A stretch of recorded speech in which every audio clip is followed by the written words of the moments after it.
Today, I'm going to be presenting on creative and effective team building. I think that team building just has a lot of different roles that it can play within our chapters and even within our lives beyond college. And so I want to be able to provide you guys some tools on how you can host team building in a really effective way, and as well as spark a little bit of creativity in that. What is one word to describe how team building makes you feel?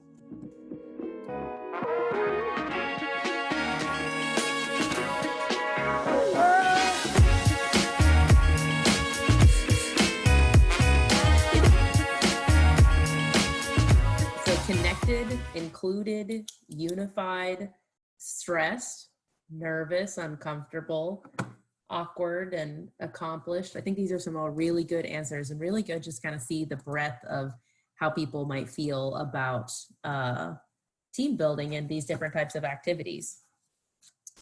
I really want to just spend a little bit of time of talking about why team building is important. I think that team building can provide opportunities to create a situation that can help bring out different qualities in people. There are so many different areas that you could focus on in a team building activity.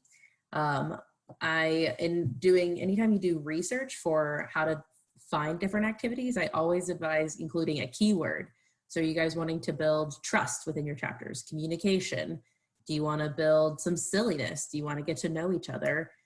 Are you wanting to kind of go deep? Are you wanting to stay surface? All of those have a place. And I think that, each of those different activities can help to build out a particular area within your chapter. Does anybody else have ideas about why team building is important? But I feel like team building is important so that you can identify everyone's strengths and weaknesses in the chapter. You can really find out like who does best at like leading, who does best at delegating tasks and stuff like that. That's excellent. That's really great. All right, and then Jordan Womack. I think team building is important because not every team that you've been on in the entirety of your lifetime is going to be the same. So it's important to understand kind of like, I don't know who just spoke previously, but kind of what they were saying is understanding strengths and weaknesses is important in team building because like, as I said before, not every team is the same. So teams that you may have been on before are not going to operate in the same way that the team you're on now does. Yeah, that's really good. All right, we're gonna go one more, Michaela Williams. So I just want to add that basically kind of also to build confidence with everyone, like, everyone's pointing out to, you see whose strengths and who has these strengths and weaknesses, but also to build on those weaknesses and kind of give them that confidence that they are capable, and just building confidence among the group as a whole so that it's not any insecurities in what each other is capable of. Yeah, that's really great.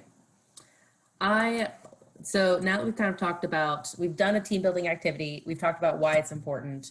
I really want to talk about how you conduct team building activities. Good team building can come from really small actions that are facilitated really well. I think there are three big factors and things to keep in mind whenever you're conducting a team building activity. Number one is this concept of challenge by choice. Challenge by choice means that anybody can choose to physically not take part in an activity. While somebody may not physically be taking part in it, all members are asked to add value to an experience at all times. There are things that we may ask people to do, though, that make them feel uncomfortable. And what might be very natural and comfortable for you to do can be a triggering or traumatic event for someone else. And so whenever we conduct activities, especially in-person activities or that have physical demands, there should always be an option that somebody can sit out if they want from the physical involvement of it. However, we still ask that people stay engaged, be a viewer from the outside, be somebody who is helping to provide feedback in other ways. Does anybody have any questions about what challenge by choice means? Okay, as a facilitator, it would be your role to help people feel supported if they choose to opt out. We want to make sure that we're not intimidating other people into participating or making them feel peer pressure, things like that. You just don't necessarily know what baggage somebody may come with, and something that might not seem like a big deal. If somebody decides that they need to physically not participate, that's our role as a facilitator to support that. The next thing on how is clear expectations and goals for yourself and for the group. Try to define what it is that you're wanting to foster or develop or grow. As an example, the very first activity that we did, my goal was actually not necessarily for you all to get to the end, but was to create just a little bit of an icebreaker. I find that as soon as somebody has hit the unmute button at least once on a Zoom call, they seem much more likely to hit the unmute button later. And since I knew this presentation was going to have a lot of interaction and feedback with each other, I wanted to start off with an activity that required everybody to, try to unmute and participate. So that was my goal, was to get everybody to have the opportunity to press the unmute button at least once. Whenever you're setting up your activity or researching it, sometimes it can be helpful to tell people the goal in advance, and sometimes it can be helpful to know the goal and then inform them afterwards. There's another activity that I've done at other workshops to talk about communication, where the group is divided in half. One group is given the instruction, you need to set up the band room in arcs. The other group is given the instruction, you need to set up the band room in a square. Neither group knows the instructions of the other. They are both sent to complete their task without being able to communicate. Obviously, as you can imagine, this leads to some very interesting interactions, as one group is trying to set up arcs, the other group is moving the chairs to try to set up a square. If I was to tell people the goal of that game at the very beginning, it may not lead to as much of a learning opportunity. However, I do think it is still valuable that at the end, you can reveal your goals and the intent. And then lastly, the debrief. Debrief after a group activity is where you get to connect the dots. I think it is one of the most crucial and often overlooked pieces of group games. Has anybody ever participated in an activity and then you get to the end of it and you go, I don't really understand what the point of that was? Having a group debrief can have an opportunity where you can find out what the point of that was. Sometimes the point may be as simple as get people moving or get people to introduce themselves. Maybe you learned a little bit more about each other, or maybe it can be deeper. It's also interesting in the debrief, I find a lot of times people will come up with takeaways that I never thought of. And so you want to try to structure a debrief to be open and to let members take it where it leads them. While you might have had a particular goal in mind, maybe you ended up somewhere else that's really a great place to be at. Don't be afraid to ask follow-up questions, get people to dig in a little bit more.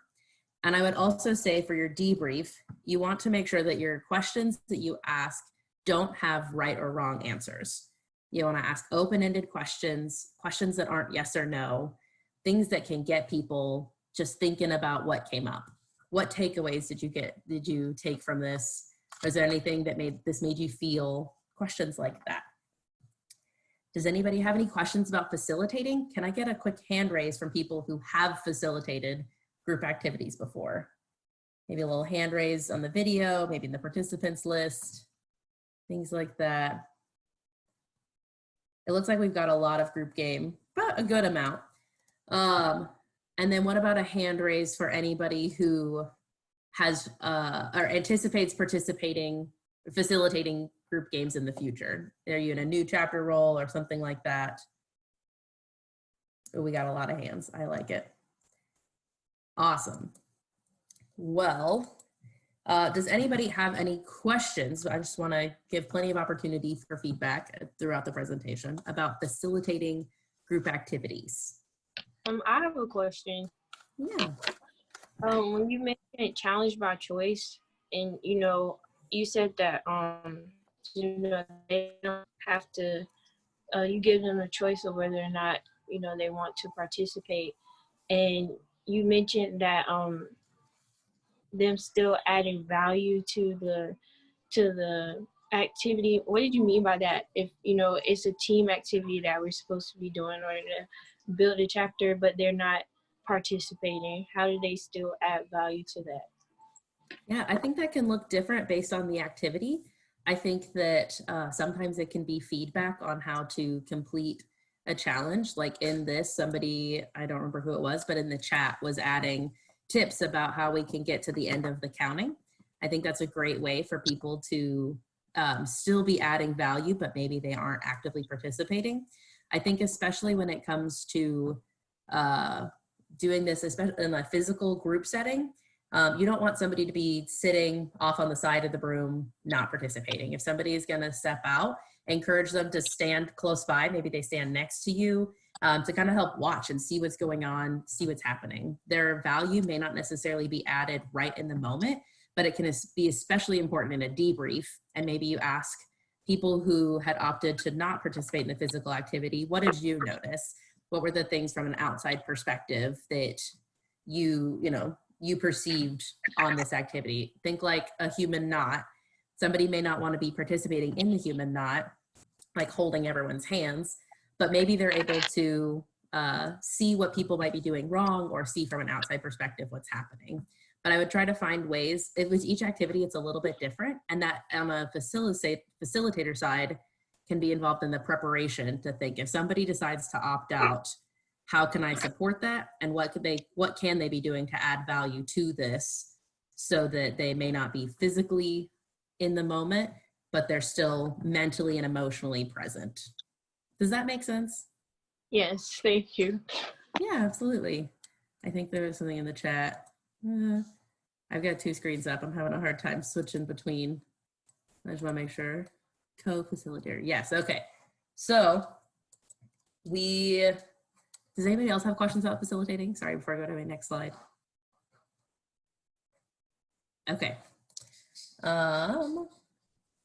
Next, we're going to talk a little bit about what is the activity that you can conduct with your chapter or your team or even like your exec.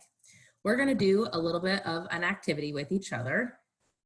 We are going to create your own team building activity. Let me copy this link real fast so I can put it in the chat. What we are going to do is we're going to get into different breakout rooms. Within your room, I want you all to come up with an activity. Some things to consider is that you need to determine the goal of your activity, create a brief outline, and start some debrief questions. And I want this to be an activity that you guys can complete virtually with each other, with your chapters, like something that could be completed now in light of COVID. So, is there one group who's super enthusiastic about their idea, who wants to share a little bit for everyone? Oh, yep, we got a hand. Go for it. Hey, okay. So I didn't finish typing ours because we didn't realize how little amount of time we had, but I would like to share what our idea was. Can you share which breakout room you were in? Which group were you? Breakout room 2. Two? Breakout room 2. So after we discussed like what we've been doing with our own chapters, a lot of us talked about how we've been on Zoom calls and stuff. What we decided would be a fun project and what would be kind of like team building is if a chapter were to make a video, like to make up a stroll, where you would have one person make up one part and the next person would have to add a part onto it. And so every person in the chapter would add on a part until you had a complete brand new stroll. And you would do it by recording yourself making a video and then sending it to the next person, and they record themselves adding on to it, and then in the end, splicing all the videos together. And then our debrief questions were, how did it feel doing your individual part make you feel? And how did it feel to see your individual part in the final video? I love that. I think that's so great. What a great way to like be creative and stay connected. And then following it up with the debrief whenever you guys are all together. That's really awesome. We actually probably have time for about one more. Is there another one? I think Dominique, were you in the same group or a different group? Same? Oh, go for it.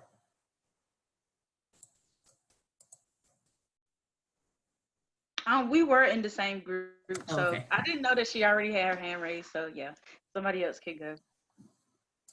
No worries. All right, Michaela Williams, you got your hand raised. Go for it.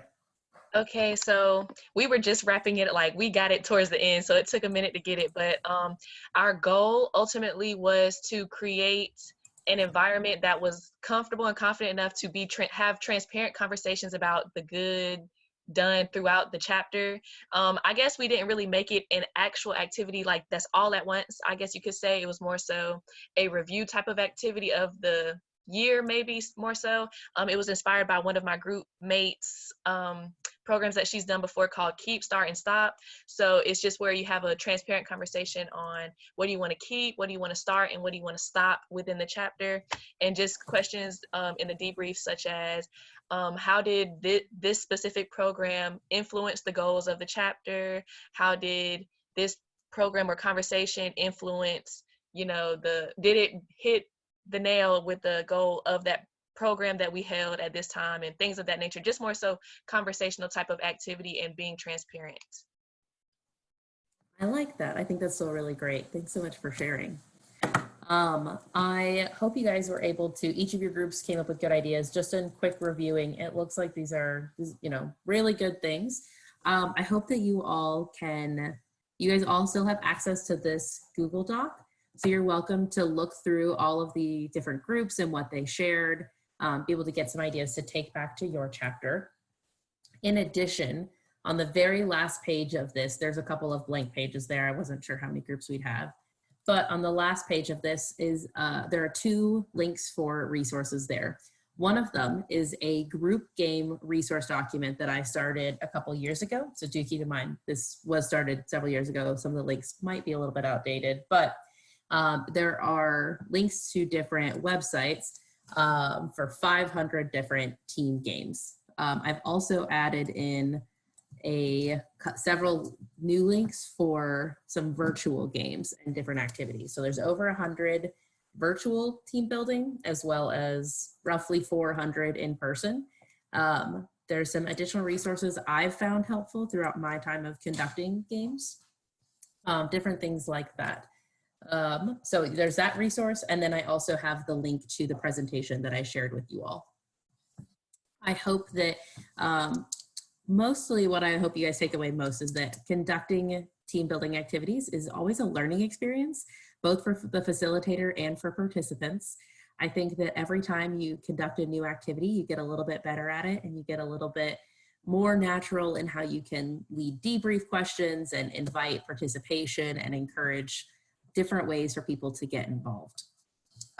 Thank you all so much for participating today. I love each and every one of you, and I just wish the best for all of you. And I hope that you guys can now take some of these skills and use them and practice them within your chapters so that you guys can host creative and effective team building games. If you